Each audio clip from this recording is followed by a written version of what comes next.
বাংলাদেশ শান্ত সরল সবুজে ঘেরা, কিন্তু এই পরিচিতি ছবির নিচে লুকিয়ে আছে এক ভিন্ন সত্য।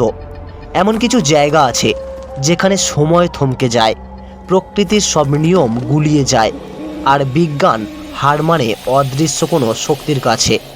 যেখানে সময় নিজেই হয়ে ওঠে এক বিশাল প্রশ্নচিহ্ন। আপনি প্রস্তুত তো সেই বাংলাদেশকে দেখতে, যাকে আপনি চেনেন না? আজ আমরা ঘুরে আসব বাংলাদেশের এমনই 5টি রহস্যময় স্থান থেকে, যাদের ইতিহাস ও ঘটনা আজও বিজ্ঞান বা যুক্তির কাছে সম্পূর্ণভাবে ধরা দেয়নি। কৌতূহল আর অজানার টান মানুষকে সবসময় টেনে নিয়ে যায় রহস্যের জগতে। আর যখন এই রহস্য লুকিয়ে থাকে আমাদের এই পরিচিতি পরিবেশে, তখন তা হয়ে ওঠে আরও বেশি রোমাঞ্চকর। বাংলাদেশ, যে দেশটিকে আমরা প্রাকৃতিক সৌন্দর্য আর সমৃদ্ধ সংস্কৃতির জন্য চিনি, এই দেশেরই কিছু অঞ্চলে লুকিয়ে আছে এমন সব রহস্যময় ঘটনা ও স্থান, যেগুলো আজও বিজ্ঞান ও যুক্তির কাছে চ্যালেঞ্জ হয়ে রয়েছে। আজ আমরা ঘুরে আসব সময় ও জায়গার এমন 5টি রহস্যময় গল্প নিয়ে, যেগুলো শুনলে আপনি নিজেকে প্রশ্ন করতে বাধ্য হবেন, আমরা আসলে কতটুকুই বা জানি আমাদের এই দেশ সম্পর্কে। আমাদের প্রথম গন্তব্য গানস অব বরিশাল। বরিশাল বিভাগের ইতিহাসে গানস অব বরিশাল নামে পরিচিত। এই রহস্য ব্রিটিশ কলোনিয়াল পিরিয়ড থেকেই গবেষকদের মাথা ঘুরিয়েছে। ব্রিটিশ শাসনামলে যখন বরিশালকে বাঁকের গঞ্জ নামে অভিহিত করা হতো, তখন British civil servant Henry beverage তার বই দ্য ডিস্ট্রিক্ট অব বাঁকেরগঞ্জ অ্যান্ড স্ট্যাটিস্টিক্সে উল্লেখ করেন, বরিশালের দক্ষিণের সমুদ্র উপকূল থেকে তিনি কামানের মতো বিকট শব্দ শুনতে পেতেন। স্থানীয়রা এটিকে বরিশালের কামান ডাকত। প্রথমে ব্রিটিশরা ভেবেছিল এটি পর্তুগিজ বা ওলন্দার জাহাজের কামানের শব্দ, কিন্তু তদন্তে এমন কোনো জাহাজের অস্তিত্ব মেলেনি। বিজ্ঞানীদের মতে সমুদ্রের ঢেউ আর ভৌগোলিক অবস্থানের কোনো প্রভাবেই এমন শব্দের সৃষ্টি হয়। কেউ কেউ বলেন এটি স্কাইওয়েক বা আকাশের বিকট শব্দ। এই রহস্যজনক শব্দ শুধু বরিশালেই নয়, ব্রহ্মপুত্র, নারায়ণগঞ্জ ও নোয়াখালীতেও শোনা যেত। 1950 সালের পর এই শব্দ সম্পূর্ণ বন্ধ হয়ে যায়। বৈজ্ঞানিক ব্যাখ্যা না থাকায় লোককথায় ভরে যায় এই রহস্য। কবি সুফিয়া কামালের লেখাতেও এই রহস্য ছাপ রেখে গেছে। পরের গন্তব্য বোগা লেক।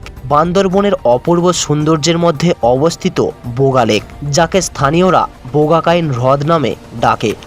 রুমা উপজেলা থেকে 18 কিলোমিটার দূরে সমুদ্রপৃষ্ঠ থেকে প্রায় 3000 ফুট উচ্চতায় অবস্থিত এই স্বচ্ছ পানির লেকটি প্রায় 15 একর জায়গা জুড়ে অবস্থিত।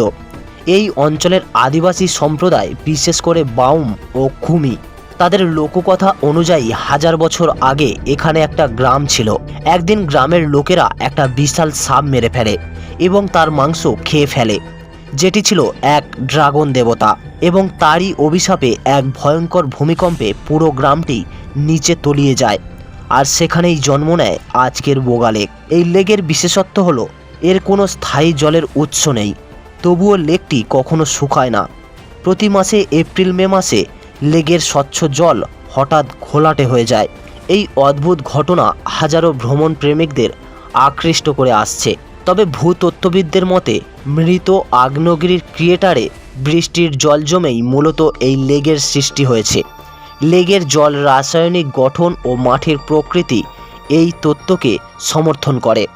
এবারের গন্তব্য বাংলাদেশের রাজধানী, যেখানে অবস্থিত রহস্যে ঘেরা লালবাগ কেল্লা। ঢাকার হৃদয়ে অবস্থিত লালবাগ কেল্লা শুধু ইতিহাস নয়, রহস্যেও ভরপুর। 1677 সালে মোগল রাজপুত্র মোহাম্মদ আজম এই দুর্গ তৈরি শুরু করলেও এটি কখনো শেষ হয়নি। শায়েস্তা খানের কন্যা পরিবিবির মৃত্যুর পর দুর্গটি অভিশপ্ত মনে করে দ্বিতীয়বার কাজ বন্ধ করে দেওয়া হয়। এই কেল্লার সবচেয়ে বিখ্যাত রহস্যের গোপন সুড়ঙ্গটি। কথিত আছে 1857 সালের সিপাহী বিপ্লবে সৈন্যরা এই সুড়ঙ্গে প্রবেশ করে আর কখনো ফিরে আসেনি। ব্রিটিশরা গবেষণায় একটি হাতি ও কুকুর পাঠিয়েছিল, কিন্তু সেগুলো নিখোঁজ হয়ে যায়। শেষে সুড়ঙ্গটি বন্ধ করে দেওয়া হয়। আজও লোকজন দাবি করেন রাতের বেলা দুর্গ থেকে মানুষের চিৎকার শোনা যায়। কেউ কেউ একজন ঘোর শোয়ার লোককে ইবাদতখানায় প্রবেশ করতে দেখেছেন, যে কিনা এক পলকেই উধাও হয়ে যায়। যদিও প্রত্নতত্ত্ববিদ এসব গল্পকে উড়িয়ে দেন, তবুও লালবাগ কিল্লার রহস্য আজও মানুষকে আকর্ষণ করে। এবার চলুন বাংলাদেশের সীমান্তে, যেখানে রয়েছে আর এক রহস্যময় স্থান, চিকনমালা। বাংলাদেশ মায়ানমার সীমান্তে নো ম্যানস ল্যান্ড সংলগ্ন বনটি স্থানীয়দের কাছে ভয় ও রহস্যের জায়গা হিসাবে পরিচিতি। স্থানীয় বাসিন্দারা প্রায়ই এই বন থেকে এক ধরনের বিকট শব্দ শুনতে পান, যা শুনতে ভারী কিছু পড়ার মতো মনে হয়। স্থানীয়দের মতে, যারা এই অদ্ভুত শব্দ শোনে সঙ্গে সঙ্গে বন থেকে বেরিয়ে আসেন, তারা নিরাপদ থাকেন। কিন্তু কেউ যদি কৌতূহলবশত সেখানে থেকে যান, তাদের আর দেখা যায় না। কয়েকদিন পর তাদের মৃতদেহ পাওয়া গেলেও দেহে কোনো আঘাতের চিহ্ন থাকে না, শুধুমাত্র মুখমণ্ডলে প্রচণ্ড আতঙ্কের ছাপ দেখা যায়, যেন মৃত্যুর আগে তারা এমন কিছু দেখেছে যা ভাষায় বর্ণনা করা সম্ভব নয়। স্থানীয়দের ধারণা, এই বনে কোনো অদৃশ্য শক্তির বাস। তবে বৈজ্ঞানিক দৃষ্টিকোণ থেকে দেখলে এই ঘটনার সম্ভ্রাম্য কারণ হতে পারে ইনফ্রাসাউন্ডের প্রভাব। কিন্তু এই রহস্যের কোনো সন্তোষজনক ব্যাখ্যা আজও মেলেনি। আমাদের শেষ গন্তব্য লক্ষ্মীপুরের রায়পুর উপজেলার দিনায়েত গ্রামে, যেখানে অবস্থিত বাংলাদেশের সবচেয়ে রহস্যময় স্থাপনাগুলোর মধ্যে একটি জিনের মসজিদ। 1888 সালে 57% জমির উপর নির্মিত এই মসজিদটি দিল্লির শাহী মসজিদের স্থাপত্য শৈলীতে তৈরি। মসজিদটির দৈর্ঘ্য 110 ফুট এবং প্রস্থ 70 ফুট এবং এতে রয়েছে 3টি সুউচ্চ গম্বুজ। স্থানীয়দের বিশ্বাস, মাওলানা আবদুল্লাহ নামের এক ব্যক্তি জিনদের সহায়তায় এই মসজিদটি মাত্র এক রাতেই নির্মাণ করেছিলেন। মসজিদের সবচেয়ে রহস্যময় দিক হলো এর মূল তলার প্রায় 25 ফুট নিচে একটি গোপন এবাদতখানা, যা বর্তমানে জলের নিচে। ঐতিহাসিক তথ্য অনুযায়ী মাওলানা আবদুল্লাহ এই গোপন কক্ষে নিয়মিত নামাজ পড়তেন। মসজিদের সামনের ডুকি পুকুর এবং 15 ফুট উঁচু ভিত্তি এই স্থানটিকে আরও রহস্যময় রূপ দান করেছে। স্থানীয়দের বিশ্বাস, এই মসজিদে জিনেরা নিয়মিত নামাজ পড়তে আসে। রাতের বেলা মসজিদ থেকে কুরআন তিলাওয়াতের আওয়াজ এবং অদ্ভুত শব্দ শোনার কথা সবার মুখেই শোনা যায়।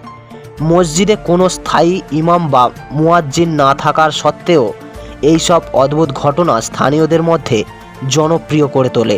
মসজিদ নিয়ে রহস্য ও কৌতূহল আজও বাংলাদেশের মানুষের মধ্যে জীবন্ত। এই ছিল বাংলাদেশের 5টি রহস্যময় স্থান। হয়তো আপনারাও এতদিন জানতেন না আমাদের ছোট্ট দেশে এত রহস্য লুকিয়ে আছে।